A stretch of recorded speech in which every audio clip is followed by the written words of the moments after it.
है कि सोमवार की अगर प्रदोष पड़ती है, बहुत ध्यान से सुनना महाराज, सोमवार की प्रदोष पड़ती है तो शंकर भगवान कैलाश पर निवास करते हैं। मंगलवार की प्रदोष पड़ती है तो शिव काशी में निवास करते हैं। बुधवार की प्रदोष पड़ती है तो शिव रजत भवन में निवास करते हैं। गुरुवार की प्रदोष पड़ती है तो शिव गंगा के स्थल पर निवास करते हैं। शुक्रवार की अगर प्रदोष पड़ती है तो शिव नीलकंठ पर विराजमान होते हैं। शनिवार की अगर प्रदोष पड़ती है तो शिव शमी के वृक्ष के नीचे रहते हैं। और रविवार की जब प्रदोष पड़ती है तो शिव बेलपत्र के पेड़ के नीचे निवास करते हैं। महाराज, ये एकादशी शंकर से कह रही है कि आपका स्थान ये नहीं कि आप कैलाश पर मिले, उस वार को, उस तिथि के दिन, उस अनुकूल। हमारे यहां कहते हैं सोमवार की जो प्रदोष पड़ती है वो इच्छा पूर्ति करती है। मंगलवार की प्रदोष रोग से मुक्ति देती है। बुधवार की प्रदोष कामना की पूर्ति करती है। गुरुवार की प्रदोष शत्रुओं का नाश करती है। शुक्रवार की प्रदोष सुख और शांति देती है।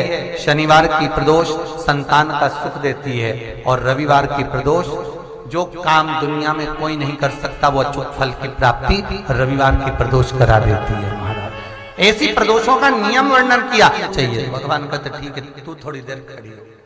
एकादशी सम्मुख खड़ी हुई।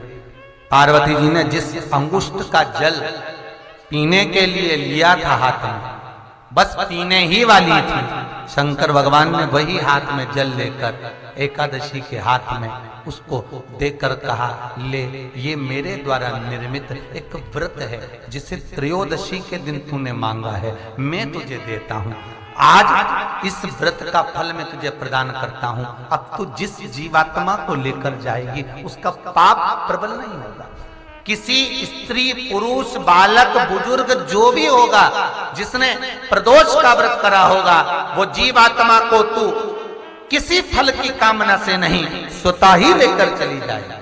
उसमें कोई कामना नहीं है। बन सके जीवन में 11 प्रदोष या 26 प्रदोष करने के बाद आप उसका उद्यापन कर कर विराम भी दे सकते। पर जीवन में एक बार प्रदोष का व्रत मौका मिले, जिस कामना से, जिस दिन का भाव आपके मन में आए कि मुझे रोग से मुक्ति पाना है तो ये प्रदोष मुझे करना है, भाई रोग मुक्ति के लिए, हम जो भी आपके मन में आ रहा है, संतान प्राप्ति के लिए शनिचरी प्रदोष, आप उसका स्मरण करें।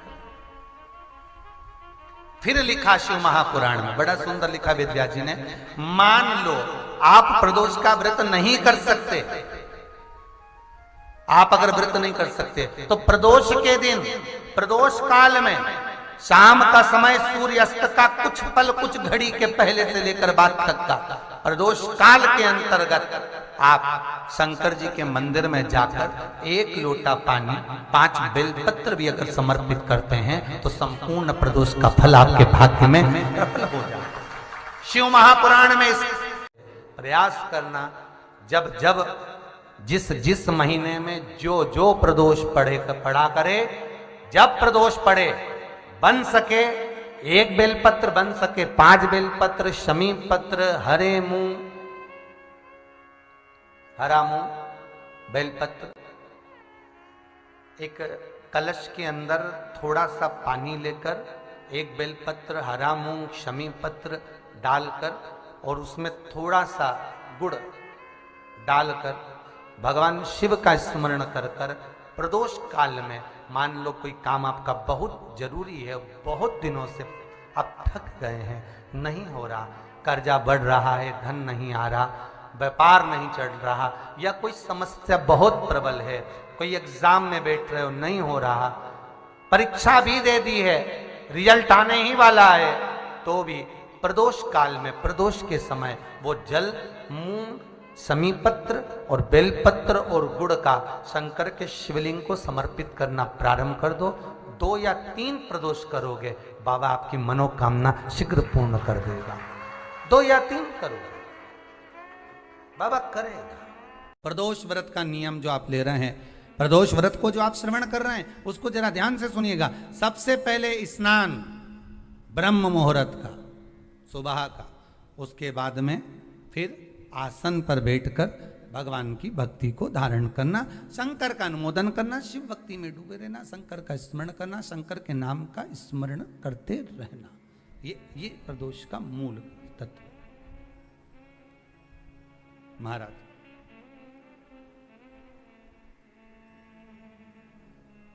प्रदोष व्रत करने वाले को भोजन नहीं करना चाहिए,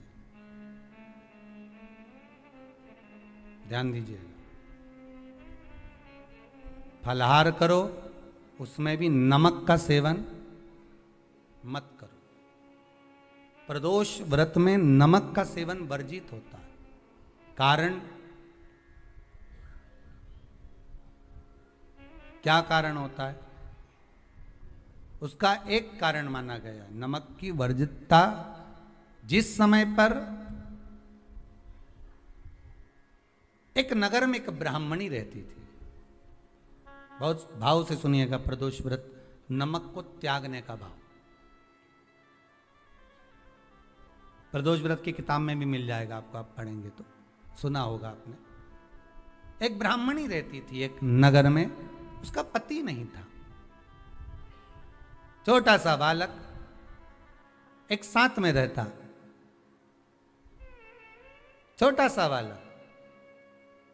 अब ब्राह्मण के घर की धर्म पत्नी है,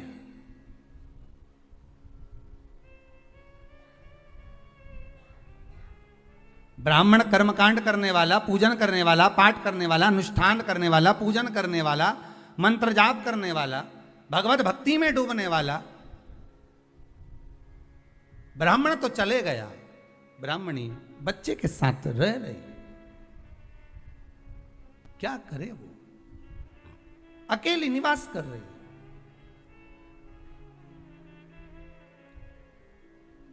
अकेली रह रही है।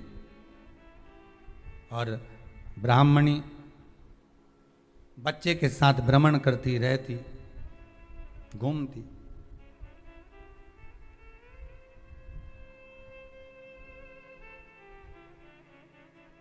कहीं कहीं दर दर जाकर कुछ भिक्षा को मांग कर लेकर आ जाती, और भिक्षा लाने के बाद में उस भिक्षा को जब लेकर आती तो अपने बच्चे को भी खिलाती और स्वयं भी उसका पान करती।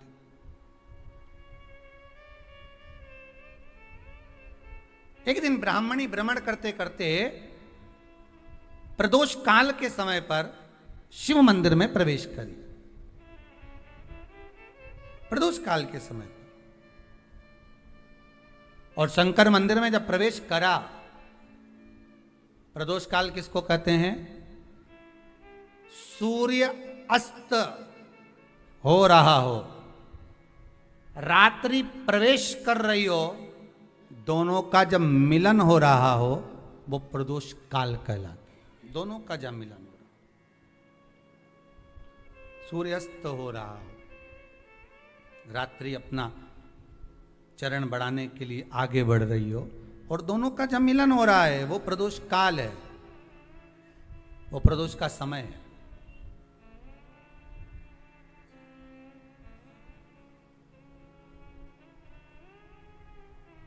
ब्राह्मणी मंदिर में प्रवेश कर रही। जब ब्राह्मणी मंदिर में प्रवेश करी, मंदिर के अंदर पहुंची, प्रदोष काल का समय था, प्रदोष का समय चल रहा था।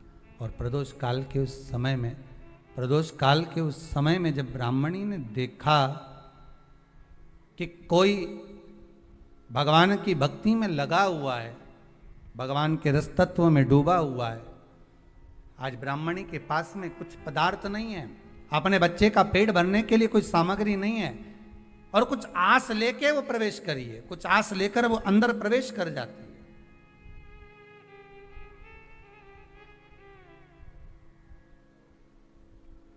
कोई ऋषि की पत्नी, कोई ब्राह्मण जन की अर्धांगिनी उस प्रदोष के समय पर शंकर का अभिषेक पूजन कर रही थी, भगवान शिव की आराधना कर रही थी, भगवान की भक्ति में डूबी हुई थी। कई लोग सर्च कर रहे हैं। प्रदोष का व्रत है, प्रदोष के व्रत में आज मान लो मंगलवार का प्रदोष है, मान लो सोमवार का प्रदोष है, मान लो गुरुवार का प्रदोष है, तो प्रदोष में मैं क्या खाऊं? आज के व्रत में क्या खाया आज? लोग नेट पर सर्च करते, लोग गूगल पर सर्च करते, किताबों में ढूंढते हैं, पोथी पुराणों में ढूंढते हैं, क्या खाया जाए।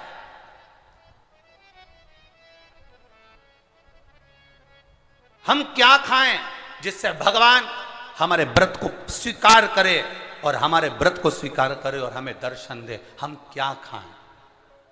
हमारा तो केवल इतना सा निवेदन है, किसी भोले व्यक्ति का, किसी गरीब व्यक्ति का धन मत खाओ, प्लाट मत खाओ, उसका पैसा मत खाओ।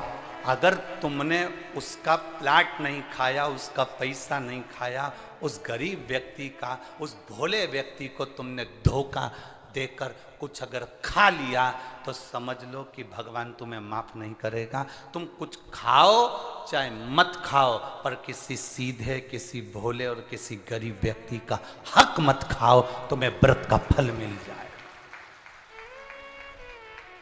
तुम्हें व्रत का फल प्राप्त हो जाएगा। संसार सागर में केवल एक देव, अधिदेव महादेव ऐसे हैं जो व्यक्ति पथ से भी अगर भटक रहा है तो उसको अपनी मंजिल तक पहुंचा ही देते हैं, और वो अपने लायक स्वयं शिव